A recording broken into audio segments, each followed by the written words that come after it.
تو سب سے پہلا جو جائزہ ہمیں لینا ہے کہ محمد کی رسالت پر صلی اللہ علیہ وسلم ہمیں یقین ہے.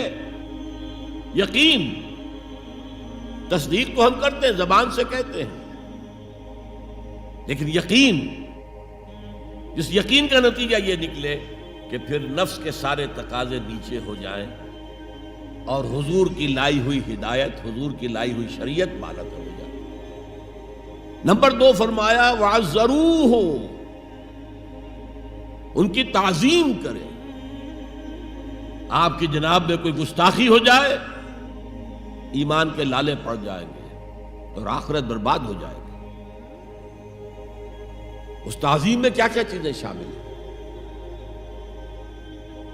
دیکھیے سورہ حجرات میں ابتدائی حصے میں تفصیل سے کہا گیا یا ایھا الذین آمنوا لا ترفعوا اصواتکم فوق صوت النبی ولا تجہروا له بالقول کجہر بعضکم لبعض ان تحبط اعمالکم وانتم لا تشعرون.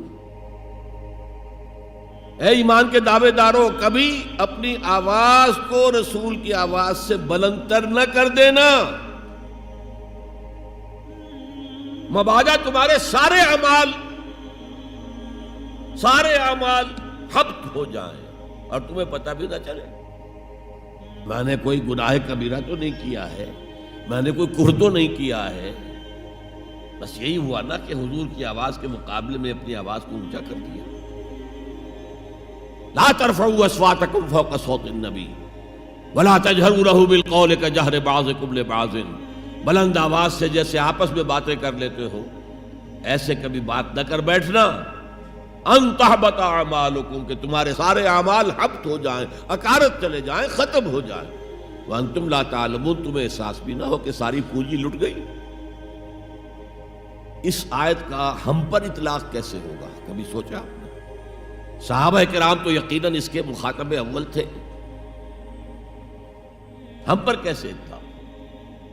اگر ہماری گفتگو ہو رہی ہو، بحث ہو رہی ہو، میں کچھ کہہ رہا ہوں، آپ کچھ کہہ رہے ہیں، لیکن کوئی کہہ دے حضور نے یوں فرمایا ہے، فوراً چپ ہو جاؤ.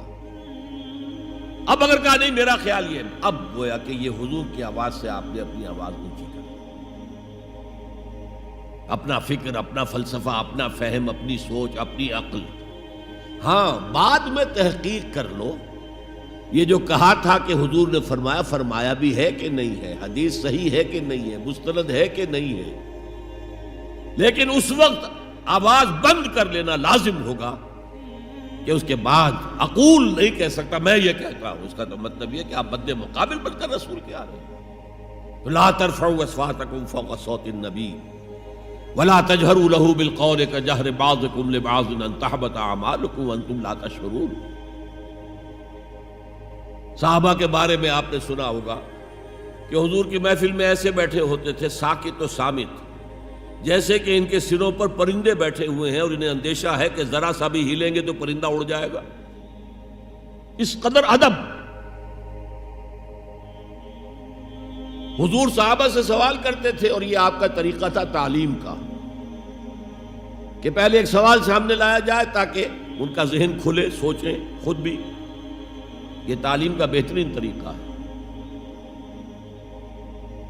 اس کے بعد ہوتا کیا تھا؟ جواب نہیں دیتے تھے، اللہ و رسولہ عالم، اللہ اور اس کا رسول بہتر جانتے. پھر اگر دوبارہ آپ پوچھتے تھے تو جو بھی سمجھ میں آتا تھا کہتے تھے.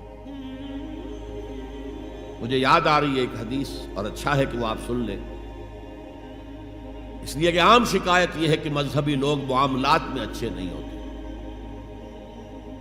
مسجدیں بنوائیں گے، مسجدوں میں قالین بچھوائیں گے، وہاں پر فانوس لگوائیں گے، سب کچھ کریں گے، مدرسوں کی خدمت کریں گے، علماء کی خدمت کریں گے، لیکن معاملات، تجارت، کاروبار، بین الانسانی تعلقات عام شکایت ہے، اس کی وہ پرواہ نہیں کرتے، حقوق العباد کا لحاظ نہیں. تو حضور نے ایک مرتبہ پوچھا صحابہ سے اتدرون من المفلس، تم جانتے ہو مفلس کون ہوتا؟ صحابہ نے جواب دیا المفلس عندنا من لا درہم لہ ولا دینارا. حضور ہم اس شخص کو مفلس سمجھتے ہیں جس کے پاس درہم و دینار نہیں ہے. ہم کہیں گے روپیہ پیسہ نہیں ہے.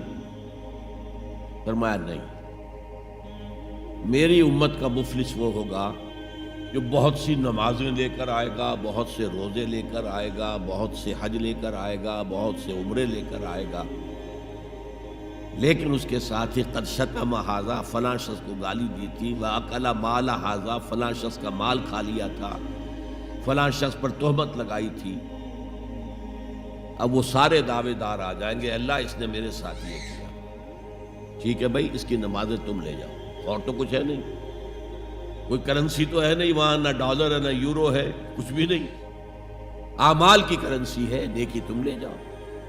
کوئی اور دعوے دار آیا، روزہ وہ لے گیا، اس کے پاس کچھ نہیں رہا. دعوے دار اب بھی باقی ہیں، اب ان کے گناہ جو ہے اس کے حساب میں پڑنے شروع ہو جائیں گے، یہاں تک کہ دوسروں کے گناہوں کے بوجھ تلے دب کر وہ جہنم میں جھونک دیا. یہ مفلس. تو یہ انداز تھا حضور کا سمجھانے کا، پڑھانے کا، فطری طریقے تعلیم. تو فالذین آمنوا بہ وعزروہ، تو وہ لوگ جو ایمان لائے ان پر اور جنہوں نے ان کی تعظیم کا حق ادا کیا.